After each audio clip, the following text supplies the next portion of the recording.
What's going on with you, Alex? You know, lately I've been hearing a lot of things I don't like to hear.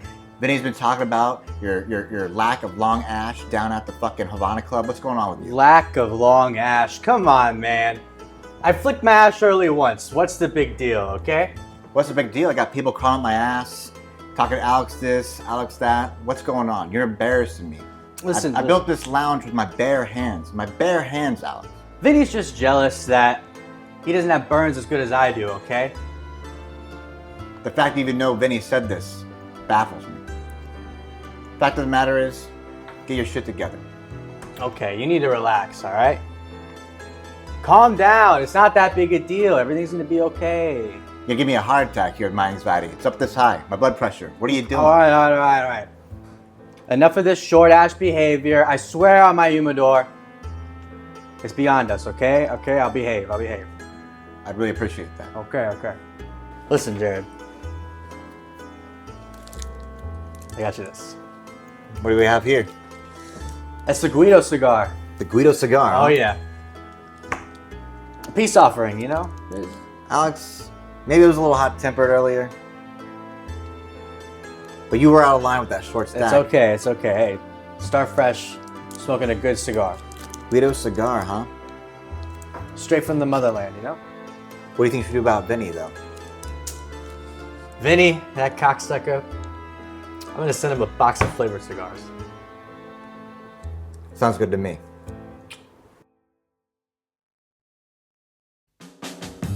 You are tuning in to the Cigar Guys podcast, where aficionados and newcomers alike gather to explore the vast cigar universe. Meet your host, Alexander Gonzalez, Mark Nikolai, his big little brother Zachary Nikolai, and Jared Burrows. So sit back, light up, and let's get the conversation started. All right, thank you guys for tuning into another episode of the Cigar Guys podcast. I am Alexander Gonzalez, and I'm back in the studio with Jared Burrows. Don't interrupt me, please. Jared Sounds Burrows. better when I say it, so.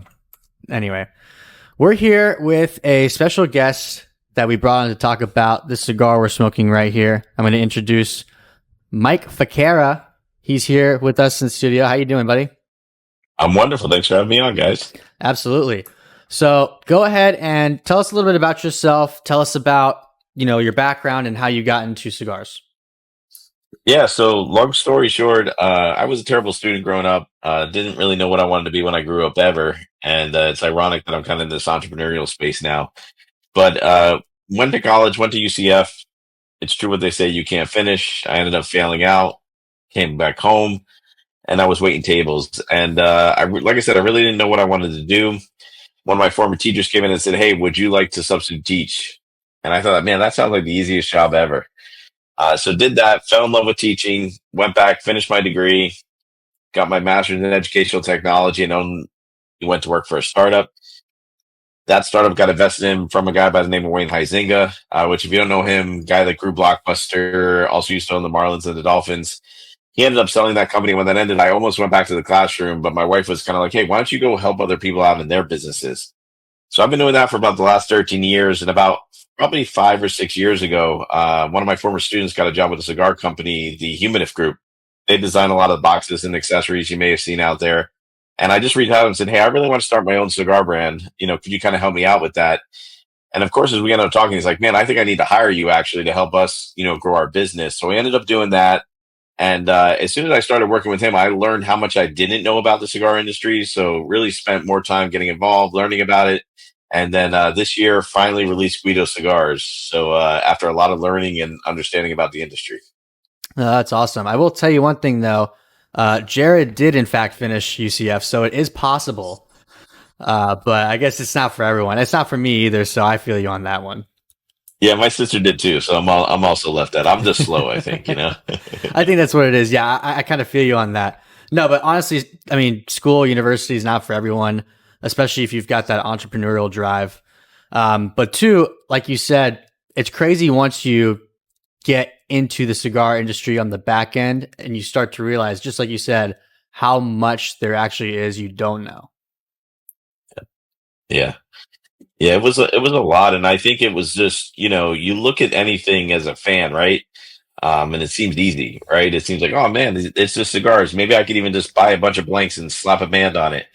But once you start to meet a lot of these guys, Nick Perdermo or Toro Fuente, and you start to hear the stories of these families, even a lot of newer brands like Don Derritero and some of the other ones out there, it's just like, it's amazing to hear the effort and the family history that goes into this. You really got to respect that, I think, if you're going to step into the industry, No, Absolutely, yeah. Especially, like you said, people like the Toro Fuente, the lineage that they've set up, they've got everything, from the farm to the factory to final production.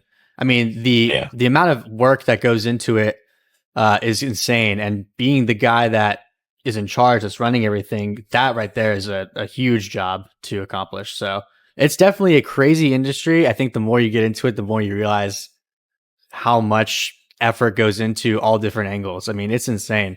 But how long have you wanted to start your own cigar for? I'd say it's been one of those things. I say it was on my New Year's resolution list for a good probably 7-8 years. Yeah. Yeah. Interesting. So like after 7-8 years, what finally ticked or what finally clicked and where you came up with like a blend that you really enjoyed and really set off to really, create the Guido cigar? Yeah, I mean, I think the first thing was finding the right partnership. I did reach out to a lot of people. Like I said, I thought about doing a couple different things, and then you learn about how you have to sell cigars and, what you need to do that. And then it was like, okay, who could I work with? And obviously I've met a lot of people, and even, we've done a lot of things for celebrities. We did the Chad Ochocinco boxes. We did a Reed's boxes. And, one of the things is even them, it was hard for them to kind of find and learn things. And I'm like, who the heck am I? Right. So it was really about finding the right partnership. I partnered with Adam over at Dreamer Cigars, and that was really what kind of kicked it off. I talked to a lot of different people, but he was the one that really was able to make it happen for me and connect me with the right farms in Nicaragua and, start to get me to test the blends and be able to put something together. He's definitely onto it. I see that he is, expanding with Guido Cigars as part of it. So he's definitely heading in the right direction. And obviously it has worked out well for you so far. Tell us a little bit about this cigar itself. Yeah, so this is a Ecuadorian wrapper. It's a Nicaraguan binder and filler. Which was important to me because I really, all the work we've done with Humidive Group in Nicaragua, and even before I started in the cigar industry, when I was with the Huizinga company, we did a project down in Nicaragua. So it was really important for me to come from Nicaragua. That was the first thing that I really wanted. The second thing about it is, and I always say this, I have a lot of respect for the industry, but when it comes to cigars, I'm kind of like the guy that's like, ooh, that one looks nice. That one seems like it tastes good. I can't tell you that it has earthy taste and notes of chocolate and honey. Like, I'm just not that type of guy. So when I was doing this, I was like, I wanted something that really tasted good and that I would enjoy.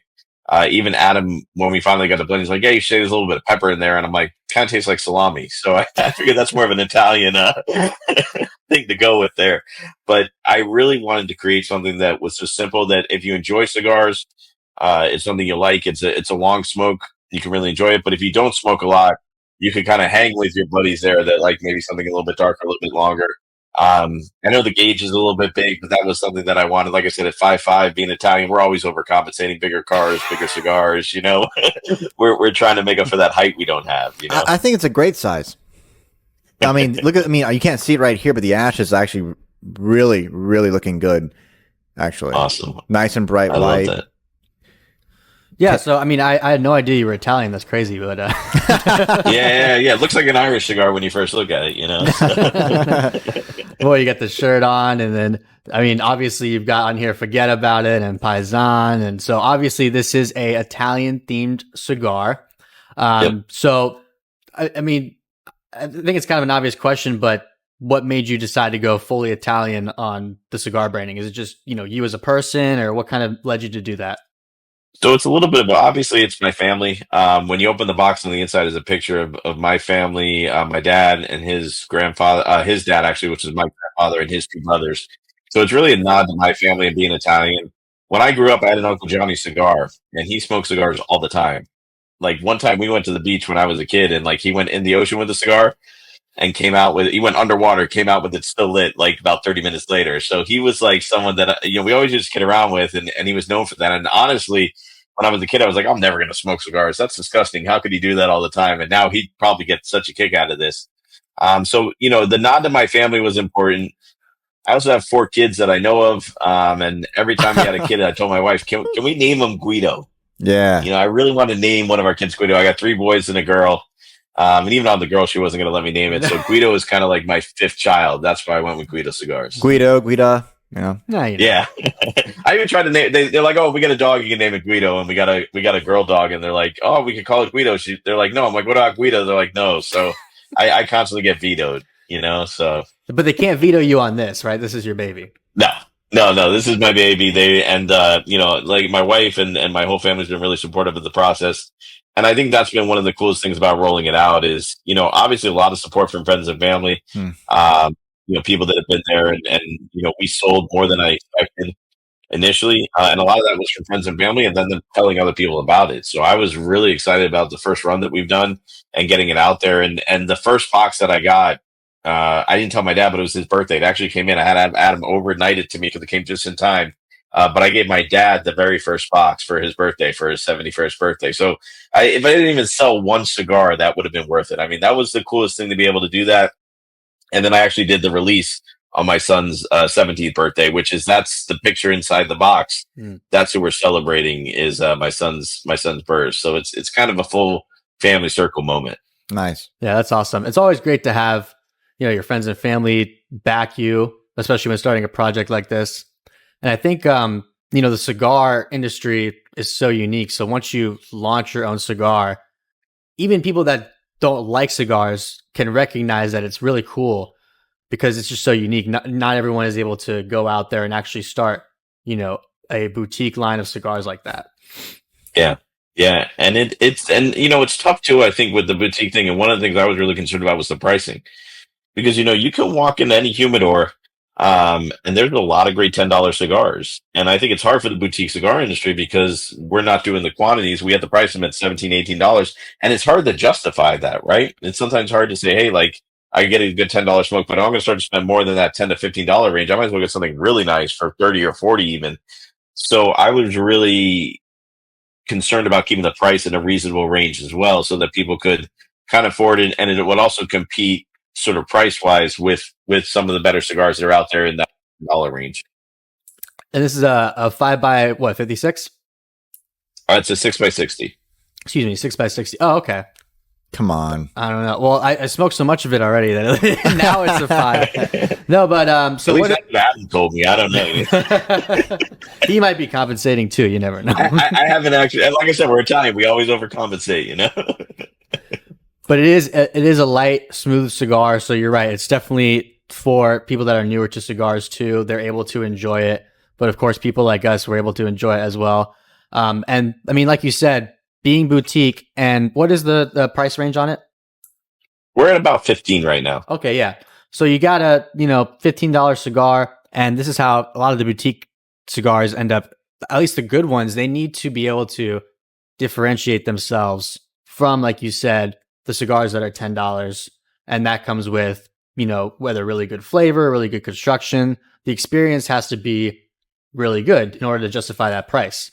And we've had this cigar once before, and the flavor is definitely unique for Connecticut and, in my opinion, enjoyable. And we've said this, I think this has been like our mantra for 2024 now. All these Connecticut's that are coming out are actually good. So it's a pleasant surprise every time we have a Connecticut like this and actually enjoy it, because a lot of the Connecticut's you had when you first got into cigars, they might be more bland, not strong at all, like no strength whatsoever. So having a cigar like this with good flavor is always a breath of fresh air. Yeah, I appreciate that. And that was the whole goal, and like I said, that anyone could enjoy. And what I do, I always go with clients to a cigar lounge and like, what should I get? Like what should I have? And I always, the first cigar, you don't smoke that much. I always push them towards like champagne or something like that. So I was always trying to kind of stay in that range and do that.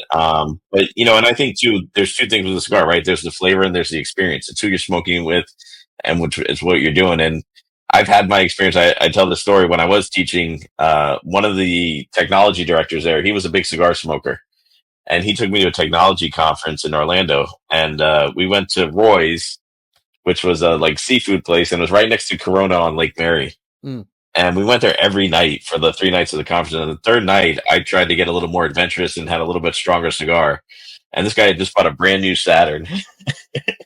And between the fish I had for dinner and this too strong cigar, I yacked all over his brand new car. So needless to say, I never got invited back to another convention. But, that's what I said. I wanted Guido something to be, even if you're trying to be adventurous or look a little tough, you could still go for it, So what year was this? This was, that would have been right after Michael was born. So about 2008. Nice. Yeah, Jared didn't know what a cigar was back then. Shout out to Lake Mary Corona, like the drop there. Yeah. I'm a big fan. That's my spot when I'm up in Orlando. Nice. Yeah, we live like right across the road, so we are forced to go there quite a lot. Yeah. So I love going there, and it's just a good vibe, and it's impressive. Like, even if somebody doesn't smoke cigars, you take them there. What an impressive place to go to. So yeah, I mean, there's a lot of places in Florida, and of course, a bunch of other states that it's a cigar lounge and they have a full bar. So that way you are able to bring people that don't smoke cigars. And as long as really they can tolerate the smell, everyone can hang out, have a good time, get a nice cocktail or whatever you like to drink. And it's just a good time. yeah, which blows my mind. I was just in New York and Chicago, and every time I go up north, they're not allowed to serve alcohol in their cigar lounges. Really? So it's either BYOB or there is no alcohol. It's like, oh, it's like coffee or a soda, and it's like, got anything a little stronger, I know there's some ways around it. I'm not sure what the technicalities are, but there's like a few spots you can go to where they do serve drinks, but it's probably like here with food, they have to be separated somehow, and there's a bunch of legal jargon around it. But yeah, actually, now that you mention it, most of the places that I've been to in New York, there was one, I think. It's either Mom's Cigar Warehouse or Dad's Cigars. They're BYOB. A lot of the places, it's either BYOB or just no alcohol. So fortunately in Florida, that's really not an issue for us.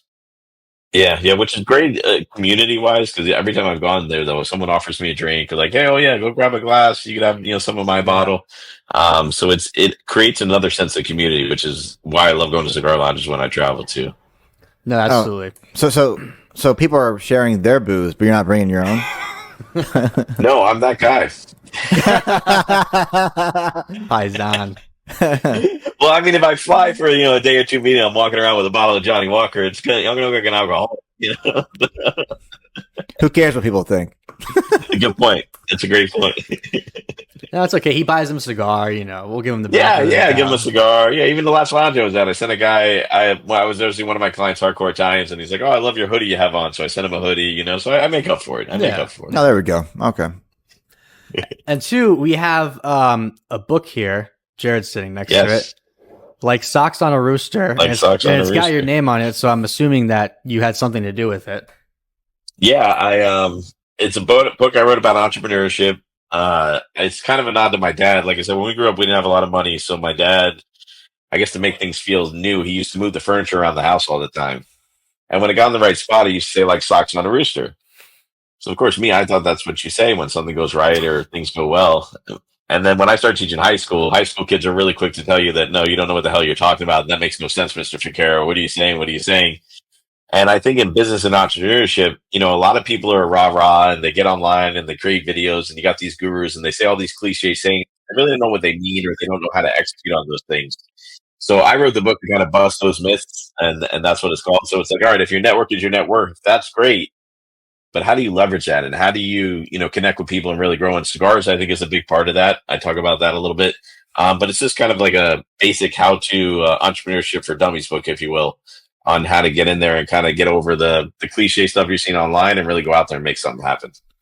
No, that's very interesting. Especially, now with TikTok and all the social media, there are a lot of quote unquote business guys out there that talk a lot of, jargon, and they say that they made, $100 million last month, whatever it is.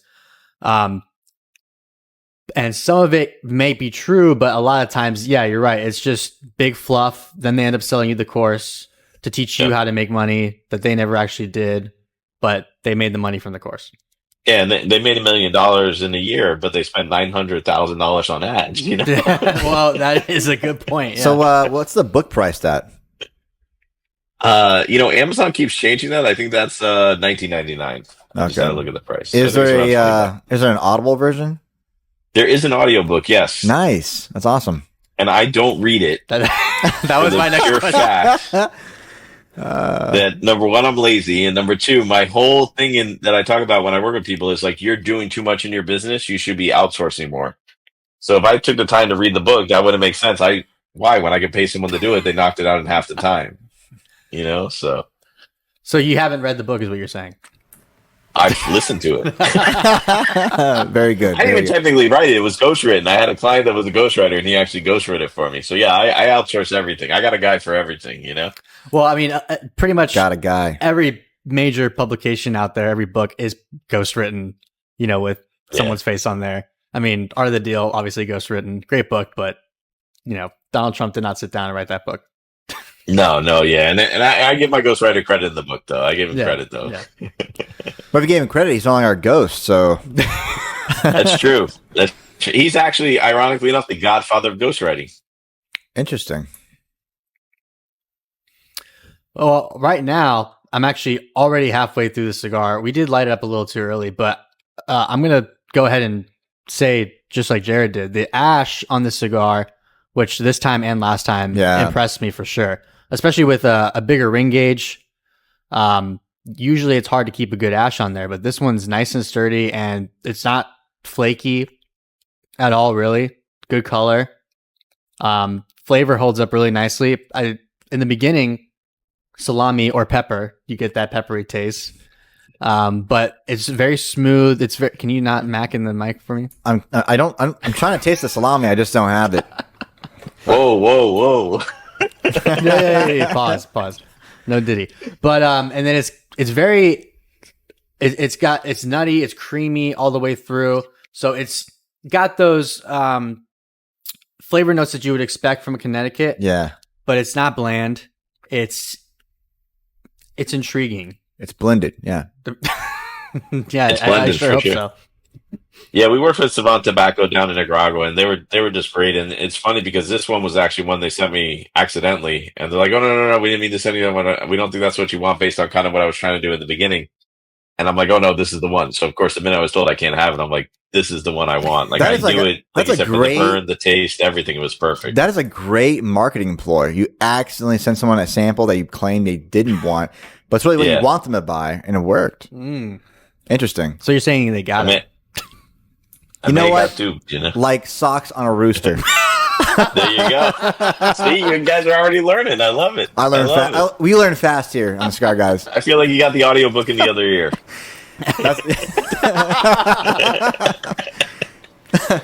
Oh my god, that is funny. No, yeah, but I mean, that's a happy accident right there. I mean, yeah. So was that like the first one they sent, or did they go through a couple variations? No, I went through a couple. I went through a bunch. Adam and I were out at PCA, and we were trying some of them together. And then I said, no, none of these are really hitting. And then he sent me a few more. And then, like I said, I finally got this one. I'm like, no, send me more of those. I think that's the one. And I tried that. I actually tried it with my dad as well. And I was like, no, that's it. That's it. Yeah.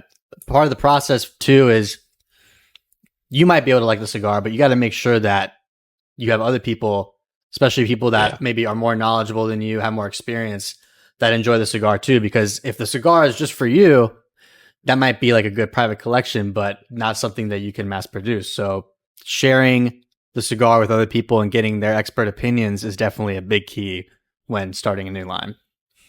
Yeah, and that was important to me. And even when they came out, I sent a lot out to friends and family. I did share a lot of them. The people that valued their opinion before we went live, hey, just make sure, even before I started selling them, like, you sure? I already had them. I'm like, you sure these are good? I sent it out to a couple people, and I got some good feedback.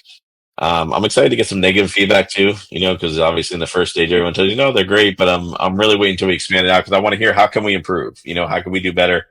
Well, just wait till after the podcast, okay? Yeah, we'll tell you actually. We'll tell you our real thoughts. You'll tell me off there. Like, what is this shit you sent me? But yeah, and exactly. I mean, That's what we said when we started our line too, is like, someone tell me something bad so that way I can fix it next time. But I mean, and you'd be surprised too when you work with people that know what they're doing, that have good product and are able to blend a good cigar. Sometimes you have a cigar that's just really, really good, and it's not perfect. No cigar is perfect, but you can create a cigar that is going to give you overwhelmingly good feedback. A cigar that across the board is just, a great cigar. And it does happen. I think it has to happen more now because of how much competition there is out there. Kind of like we were saying earlier, especially if you're starting a new cigar, it's got to be great. It can't just be another cigar. It's got to be something really good. Yeah, because you guys said it too. I mean, not every place is like Corona, right? Not every shop's going to be big like that. They're smaller, shelf space is limited.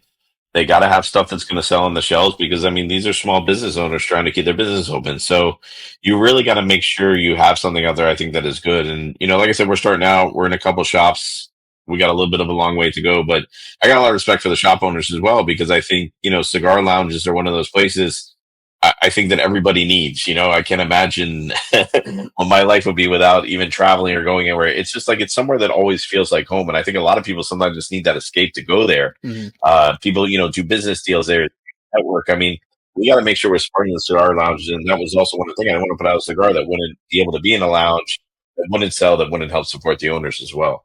No, you bring up a good point too. Like, especially in traveling, you can't smoke in your hotel room unless you want to pay the $250 fee or whatever it is. I call that, basically you can smoke in the hotel. You just got to pay for it.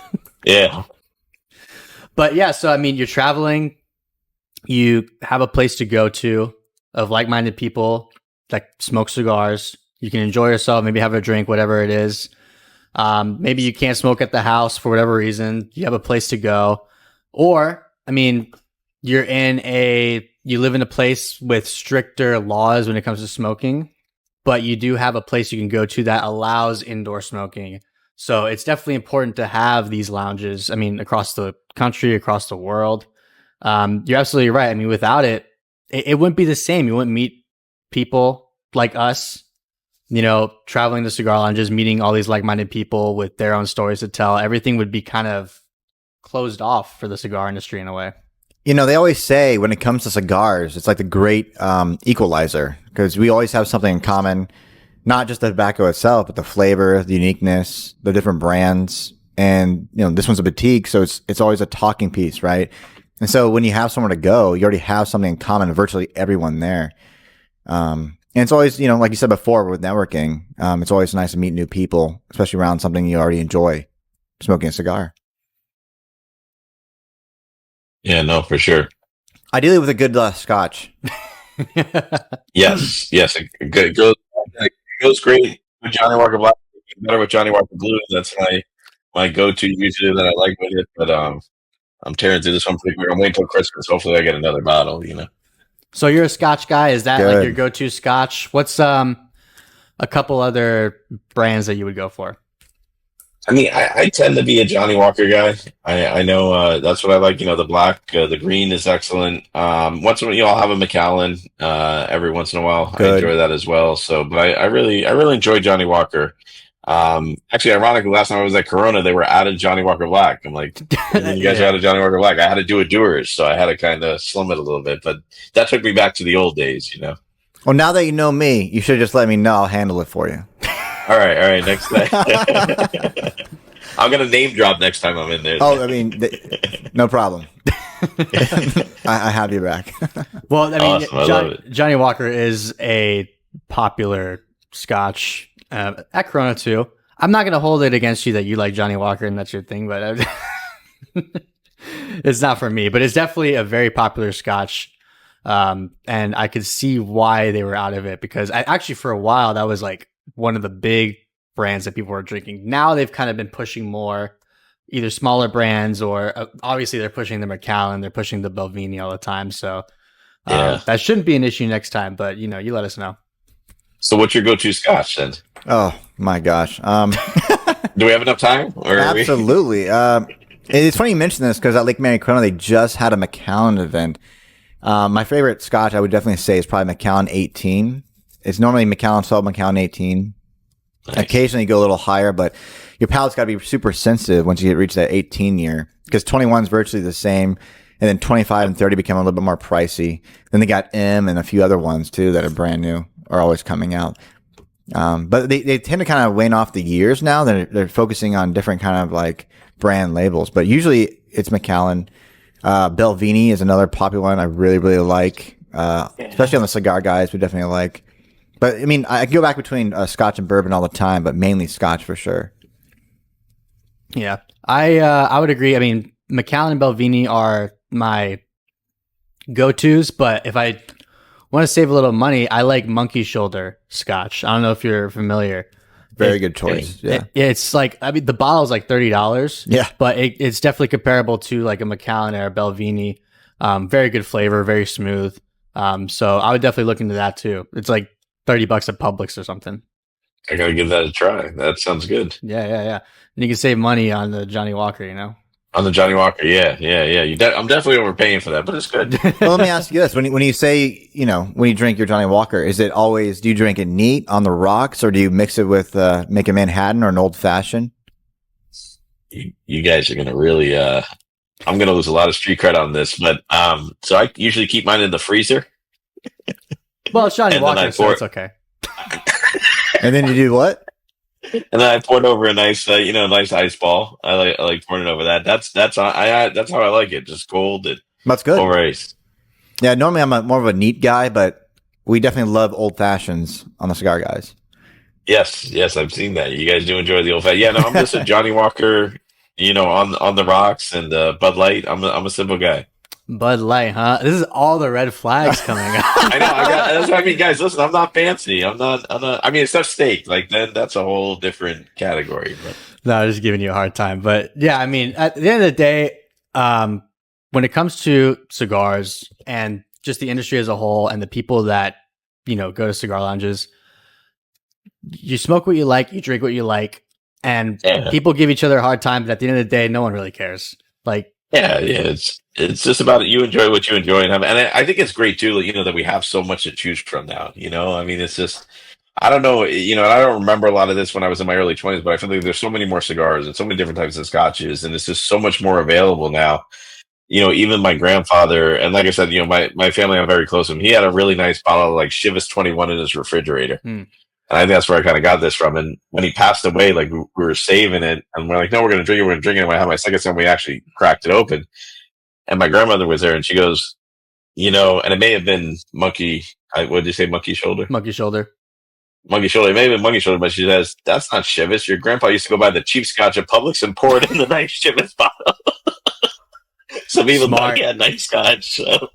So that's how I kind of got into all that. I just, sometimes you think you're getting something expensive. Like you said, it's about the moment more than it's what you're drinking or eating or smoking, really. Yeah, and as long as you enjoy it, I mean, there's plenty of inexpensive cigars that are great. There's plenty of expensive cigars that are also great. And we try to tell people all the time, you don't have to spend a lot of money on a good scotch or a good cigar.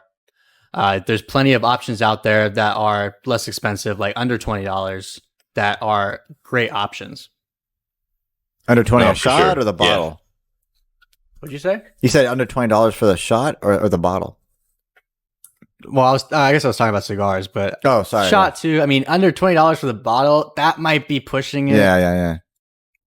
But yeah, I will say too, we do have some less expensive whiskeys in the fridge that we pull out when it gets hot. Something that like we want to have a whiskey, but I'm not going to drink it neat. It's like 80 degrees in here. So it's okay. We do sometimes put the scotch in the fridge to let it chill. Nice. All right. There you go. I don't feel as bad. No.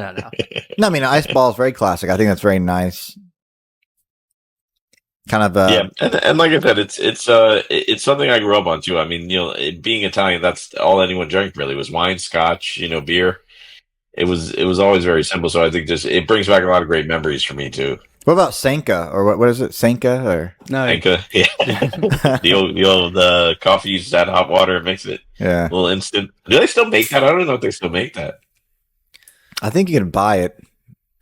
I'm not sure. The Entenmann's crumb cake, all that stuff. Yeah. Well, I went to one of the cigar lounges around here, and It was like early in the day, so no one was there yet. Mark and I walked in. Oh, it was Sambuca is what it was. Sorry, yes, Oh, Sambuca. yeah. But we Yes. walked in, and we're like, "Oh, I want an espresso." And he's like, "Oh, okay. Do you want Sambuca in it?" And I'm like, "What are you talking about?" And he's like, "Oh, well, usually when you ask for an espresso, that's code for like you want Sambuca in it." And I'm like, "Well, I've never heard of that, but I mean, I guess I'll try it."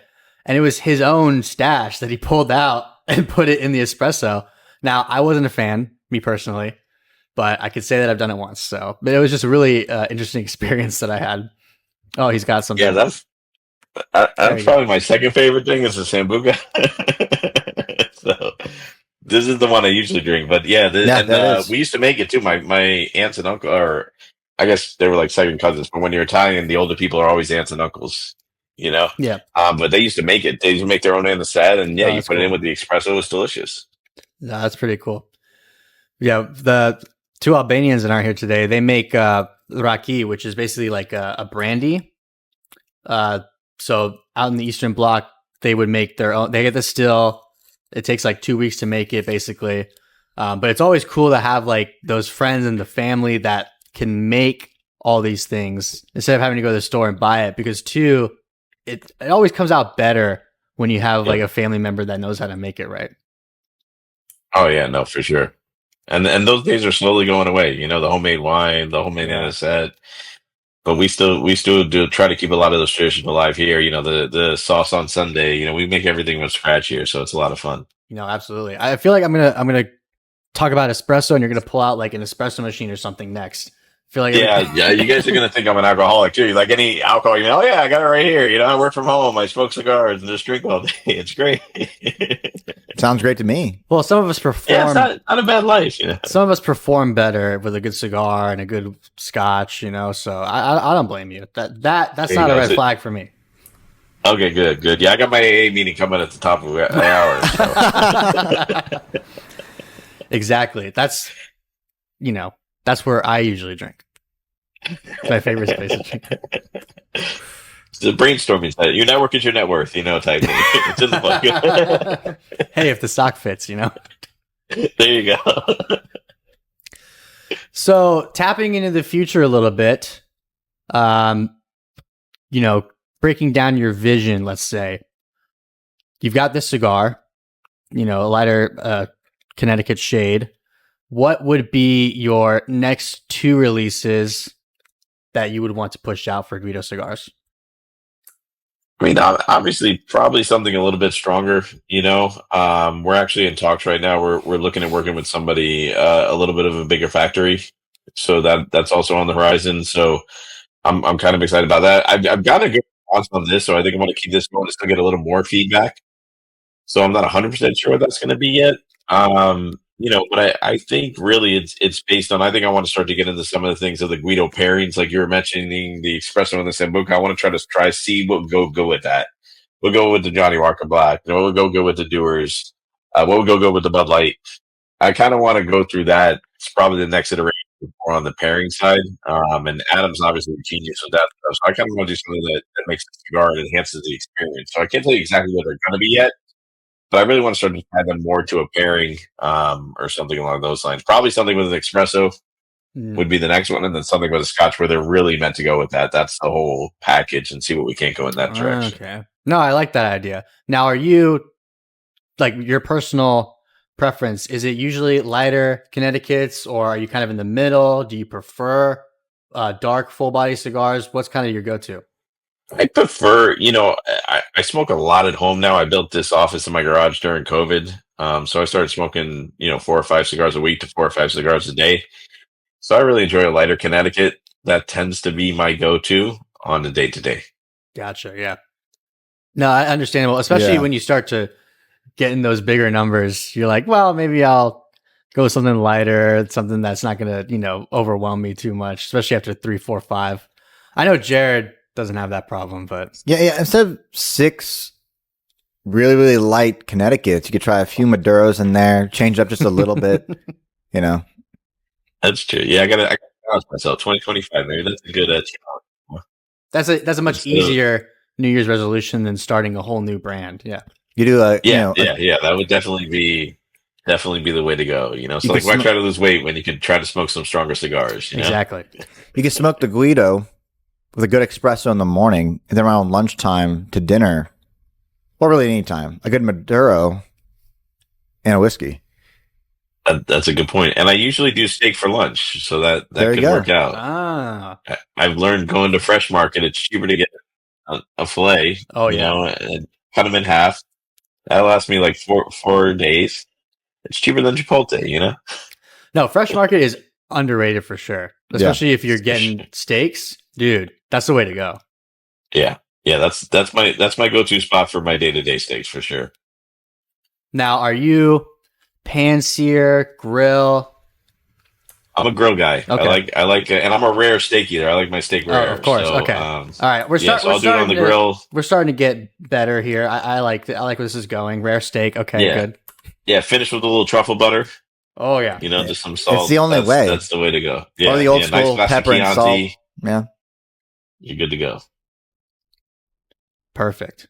Yeah. Okay. So I knew I liked you when we first started. I redeemed myself at the end there. I like that. I like that. Now I'm hungry, but let's keep going. Well, so you're located in South Florida now? Yeah, I'm in just outside of Fort Lauderdale, Pembroke Pines area. For anyone familiar. Okay. Yeah. We'll let you know when we come down. We can have a steak and cigar night. Oh yeah, definitely. I got a good spot, and that was the coolest thing actually when I did the release with Adam. There's a place up in Atlanta where it's a steakhouse where you can smoke cigars while you eat. Yeah. Yeah. I was in heaven. Yeah. That's the great thing about. We've talked about this before. When we went to Michigan, like almost half the cigar lounges you go to are basically steakhouses / cigar lounge / bar. So we were like in heaven up there. You get a nice steak, you get your cigar, you get your drink. It's like the one thing we're missing here in Florida.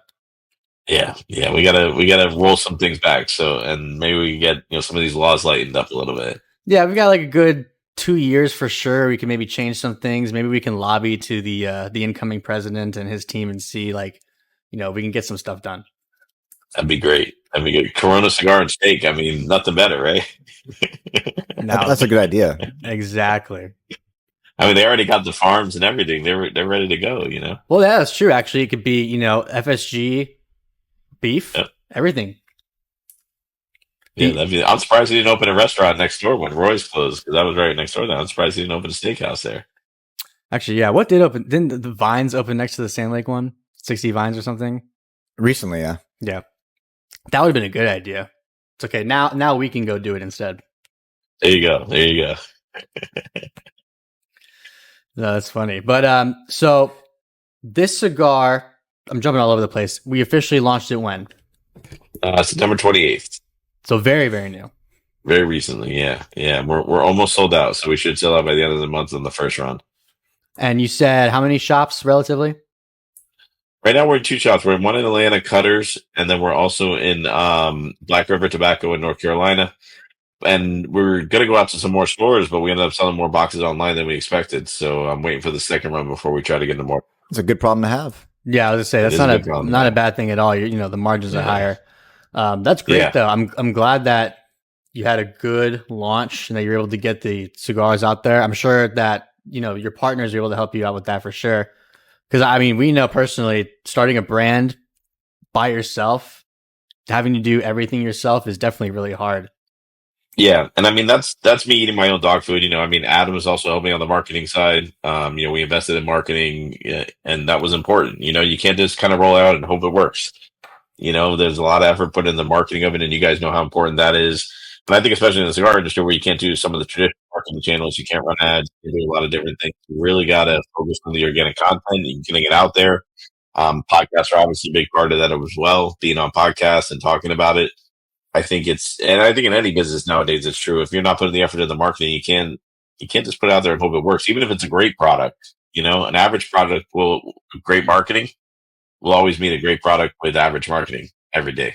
Is that in your book? Can I read about that? That'll be in the sequel, like Socks on a Turtle. Oh my God. No, but you're absolutely right. Especially like you said, tobacco, you can't advertise in certain avenues.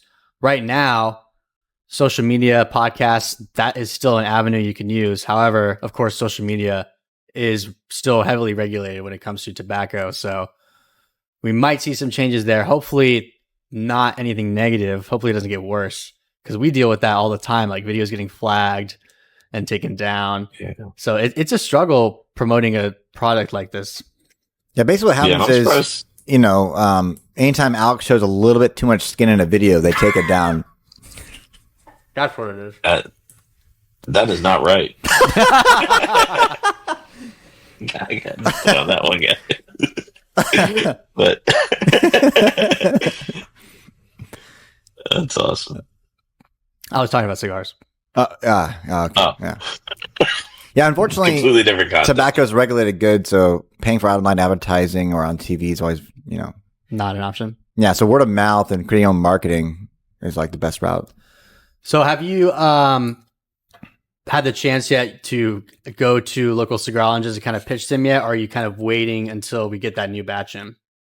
I haven't done that yet officially. Yeah, that's the next phase, and I know that's where the real work starts. That's because, like I said, that shelf space is limited, and you got to respect there's a lot of great brands on the shelves, and that's kind of the next big pitch for me. So, kind of getting the feedback from this, seeing what people like, getting some testimonials, and then we'll start heading into the shops. Yeah, well, definitely, it's a good thing to not rush this process. I mean, that's what we've been told. That's what we've seen in other brands. So having that, quote unquote, the smaller success initially, and using that to ride into the next phase is always the best way to do it. And yeah, you're gonna have a lot of fun going into those cigar lounges and pushing the brand. That's where you have to become the salesman. Yeah, and I think that's where you get the real feedback you want. That's where people tell you like, no, this is good. It's not good. It won't sell. It will sell. So it's good. And I've even got a couple of friends that have some nice lounges out here. I haven't gone in yet, just out of respect of like, I really want to do it right. I don't want to go in and just, oh yeah, could you throw this up there? I want to really earn the space, and I think that's important in the early phases to make sure that you're earning that space, and that like I said, like I did in the beginning, learn about the cigar. I really want to learn more before I go and do that, because I'm not a cigar sales guy. There's a lot of guys out there that are great doing that. I really want to respect that process. I've heard that is the probably hardest part of this industry. Absolutely. And you're right. That's where the real feedback comes in. Absolutely. Because they have to essentially give you a reason why yes or why no. And a lot of times if you get the no, you can still work on that to get in later on.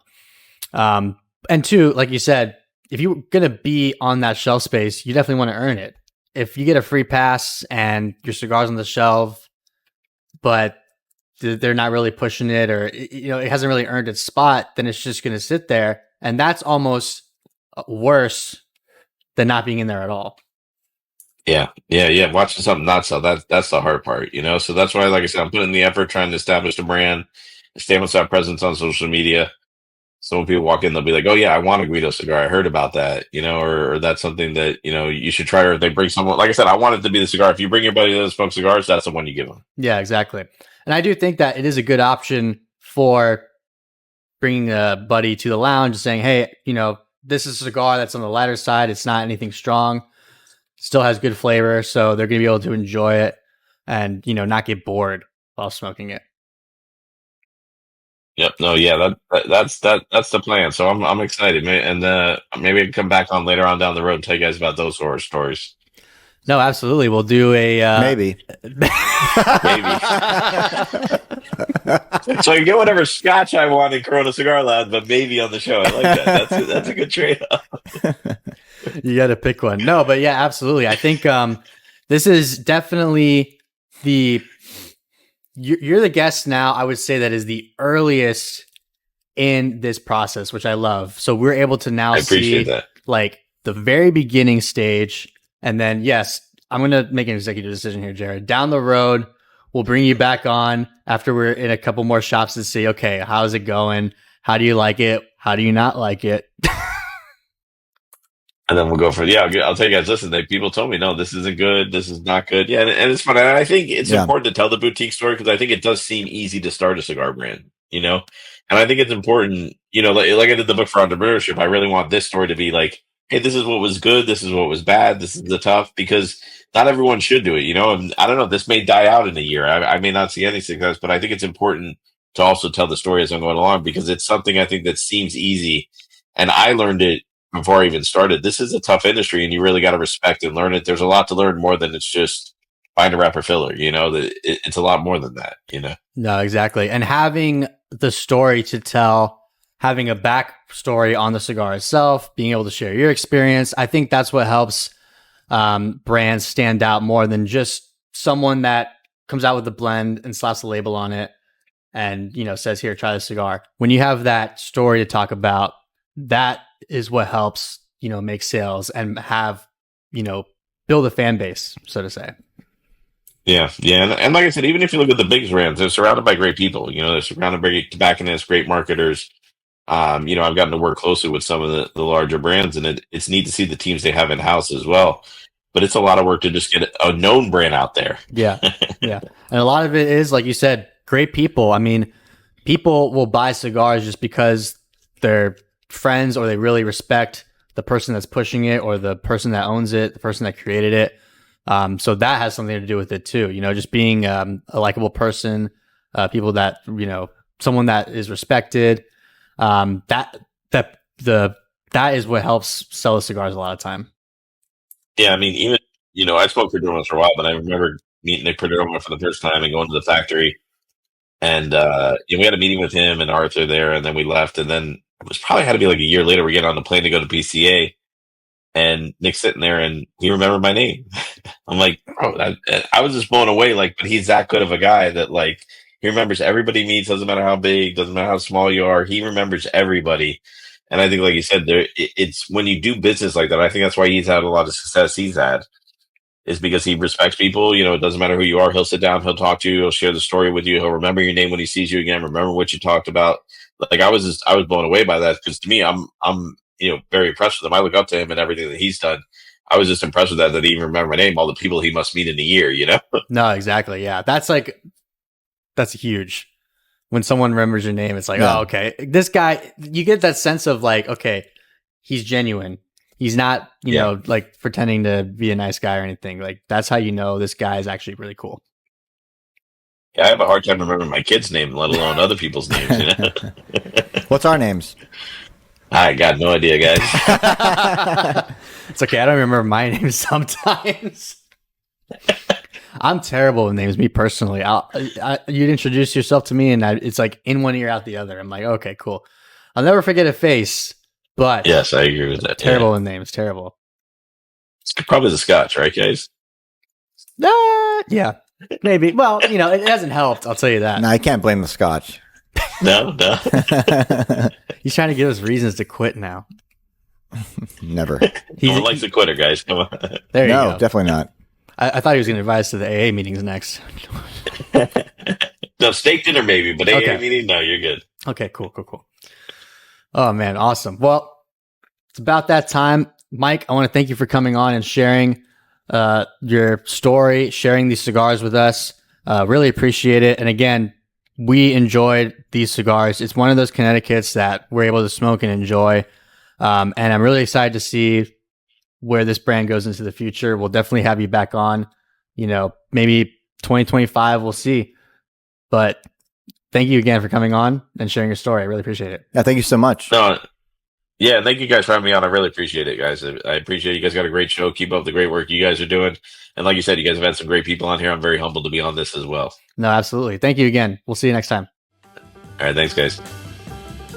We hope you enjoyed this episode of the Cigar Guys podcast. Make sure you subscribe and hit that notification bell so you can stay up to date with all the latest episodes. Looking for short form content? Check out all our social media accounts in the description below.